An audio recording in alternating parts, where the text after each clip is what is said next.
I should have had drinks. We should have had drinks during this. Yeah, I like drinks.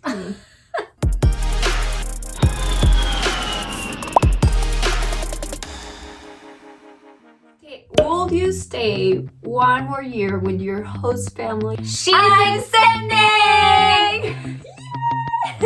I'm the real winner. My family is the real winner. Her and I had a really emotional conversation about what options were really feasible with timing. We're super excited though that she chose 12 months. What is what you guys like the most of each other? Lauda is one of the most mature 23-year-olds I've ever met.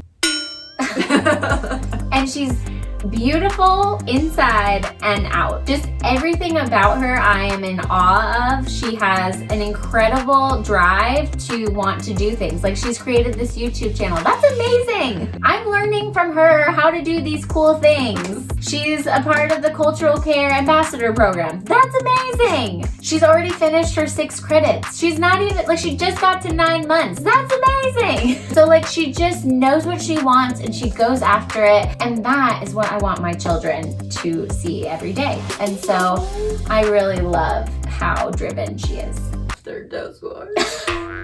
She's the best, like really the best house mom ever. But you know that I did rematch. So I was in a really difficult moment of my life because I was like really confused and alone, totally alone in a different country. And also like trust in another family is something that is difficult for an au pair that go through that. And she always make me feel that confidence. From the interviews, we were like just like this. It's like dating and you get the butterflies. Like, I'd see Lauda texting me and I'm like, oh yes, Lauda. And then I'd be like, text her back and I'd be like, please text me back, please text me back. She's like not just my host mom, she's like friend, she's family, she's the person that I can like trust things, like things that are really like personal. That's why we're meant to be.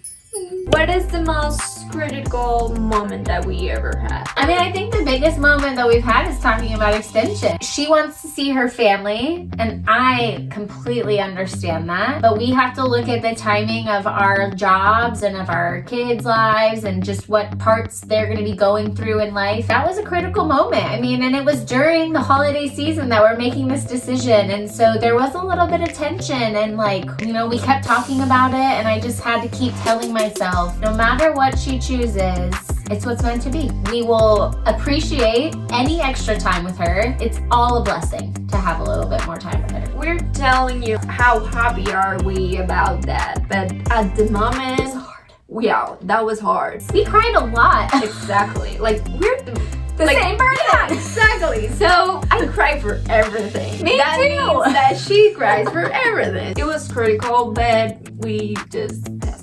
This girl wants to know if we think that that depends of the au pair of the host family. It's about both, of course. If the au pair is trying but the host family not, it's not gonna work. That's hard. Yeah, and if it's the opposite way, it's not gonna work. Still hard.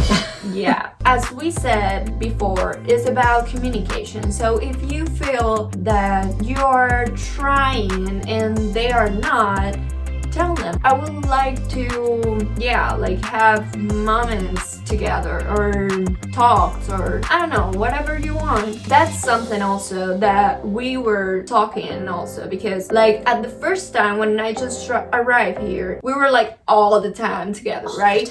And then I was like more on my time, right? So they were like, no, we would like more to have you like hanging out with us. And I was like, yeah, true. So we are kind of boring. Like at the end of a day, like I would be totally okay sitting on the couch and watching a show. But I'd see that's something that we've done. We now watch The Bachelor. I'm a big fan. Try and find things that you can do that you both enjoy. And again, that communication piece, be honest. Like, we're the same person. We both don't like to get up early. And so some mornings when we're both up early, I usually have to remind her that if I'm not super friendly, it's not her, it's me. Because sometimes I'm just still waking up. Maybe I wasn't as like, good morning, Lauda. I was more just like, hey, like, just don't get in my way this morning. Tips for future au pairs to have that empathy with their host moms. Well, in a year, you can come to our house. But I will say, just know that the mom may not mean it personally. Being a mom is really hard, and we're trying to juggle a lot of things. I just like to think, and I don't know if like is the right word, but I think a lot. And I'm always thinking about things and thinking about people and thinking about how we can make things better. And I just think a lot. So it's important just to have that perspective. I try to talk to Lauda about that sometimes. Sometimes I'm like, I'm really tired. I'm just really tired because either school or work or the kids, it can be really exhausting as a mom. So I try to always tell Lauda if she has a problem or if I do something that annoys her for real, because I'm not really that annoying. Just tell me about it because I probably didn't mean it to come off that way. Some tips is think about the other person. How are they feeling? What they need to do. And also try to spend time together. Like for example, something that we like to do together too is workout. Like is the wrong word. Yeah, I think, yeah. What the other person likes or what do you have in common. So I think that's something that can really help. What was the first impression about the other one when we first met? When I first saw her, I mean, it was everything that I felt I had envisioned in who I had talked to in the interviews. When I first saw her, I was like, please choose us. I had already chosen. So I was just waiting for her to be like, I choose you. When we first met, like when we see each other like personally, we didn't have the match yet because I was in Maryland and they were here in Virginia. So it's really close and they were like, well, we can meet each other if you want, and like that you can be like more comfortable with your decision. We met and we finished talking and I was like, oh, the kids brought you 3 pieces of American chocolate. And she goes, oh, I have, and she pulls out Colombian candy. And I was like, we are so meant to be. Would you just pick us already? When I first met them, when you know somebody like a long time ago, was like that with her, was just like exactly how I was imagining the thing. I was like, just match with me so I can share a picture and tell my friends that you're coming. I was with my LCC and I just like get in the car and I was like, this is my family. Like I really told her in that moment. So I was just like waiting to tell to the other family that I was talking. How you guys will deal with the differences about the kids. So like here's an example. Last night, Lauda was getting the kids dinner and I was gonna try and exercise with a friend from another state. And my son comes up and he's like, Mom, can I eat at the table that's over by the living room? And I was like, yeah, buddy, that's fine. Well then, he goes downstairs, tells the girls, he's like, let's go eat in the living room. And then my husband was down there and he's like, but Mikey, you're gonna leave Lauda eating at the table all by herself. And I was like, oh no. Oh, I messed it up. I had interjected myself not intentionally, but I just wasn't thinking of all the things. I thought it was more him just asking if it was okay because maybe Lauda sent him up. And so it was just like a miscommunication of my 5-year-old. And then he comes up and he's like, nobody's eating with me because then the girls chose to eat with Lauda. So I was like, I'm really sorry, Lauda.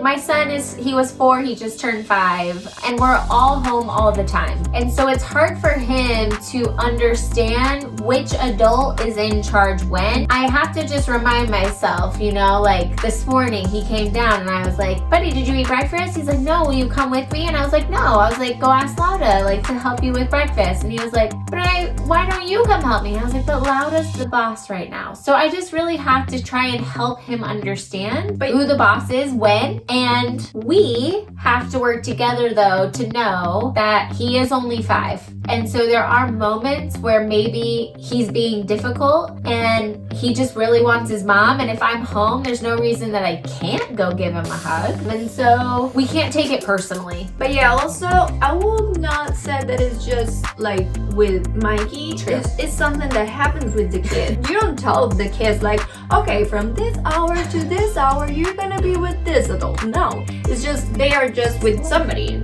That's it. Of course, they are used to, like, for example, that I gave them the food or I gave them some things. So even when I'm off, they ask me for things and I'm like, sure. There are sometimes too that I'm off too and they ask me like, can I eat this? And I'm like, I don't know, go ask mommy. So yeah. It's becoming so normal that like she'll be making breakfast on a Saturday and not working and Mads will go to get milk and Laura will pour it. And I'll be like, well, I mean. Also, like, there are families that are more like on, off, right? But for us, it's more like, who's there? We don't care. Like, if, for example, I don't know, I'm with Mikey upstairs and Mads needs something and she's in the kitchen, like, she can help her. Or if I'm off and they are busy and I'm there, like, I can help them. Like, it doesn't matter. It's just, we're just at home. Having a woman au pair makes jealous with the house dad. I'm sure there are families that maybe it is.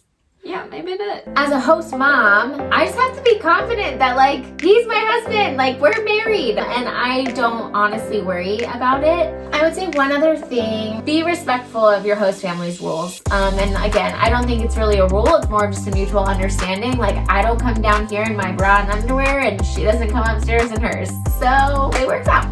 Yeah, it's just, we all know like what is awkward or not good and what is like respectful and good, right? Yeah. What is the most difficult thing about having an au pair? I'm sure this is different for every host family, but for me personally, the hardest thing is that, like I mentioned earlier, moms think about a lot of things all the time, and so I'm constantly like, is Laura happy? Am I doing enough? Like, have I shown her love enough? Like, what could I do to make her happier? And I'm constantly just like, it's just another thing on my list of things to think about. But the benefit of having Laura far outweighs the like extra thoughts that I have on like, am I doing enough? And the last one is... Ooh, the last one. What kind of questions you normally do for an au pair in the... I mean, I think we do all of the like, why do you want to be an au pair? You know, I want to know why you want to come to the country and, you know, what do you want to do after you do the au pair program? What are your goals and your aspirations in life? And then I want to know a little bit about your family. I want to know what kind of things you like to do, what things you might like to do with our kids, what experience you have driving. For us, like my husband and I, we drink, and so we wanted an au pair that's over 21 so that if she wants to drink, it would be legal in this country. So that's important to us, is that our au pair is following the rules, no drinking and driving, that sort of thing. We do not smoke in our house and we would not prefer a smoker. And so that's also another thing. And so I'll ask, you know, do you smoke? But just make sure that what you put on those questionnaires is true. Don't put that you don't smoke and then come here and smoke because we will smell it. Just want to know that you're gonna come and you're gonna actually love my kids like I love them, because for a lot of us host parents, like the kids are the most prized possession, and so it's really a big trust piece for us to know that we're walking away and they're in your control. You have the power with them while we're at work, and so just take that responsibility seriously. So thank you for inviting me, all of you wonderful people out there. Say like. Oh yeah! Here's my Instagram somewhere. I hope you liked this video. I hope you have a great night or the day or whatever. Ciao! Ciao! Our first video.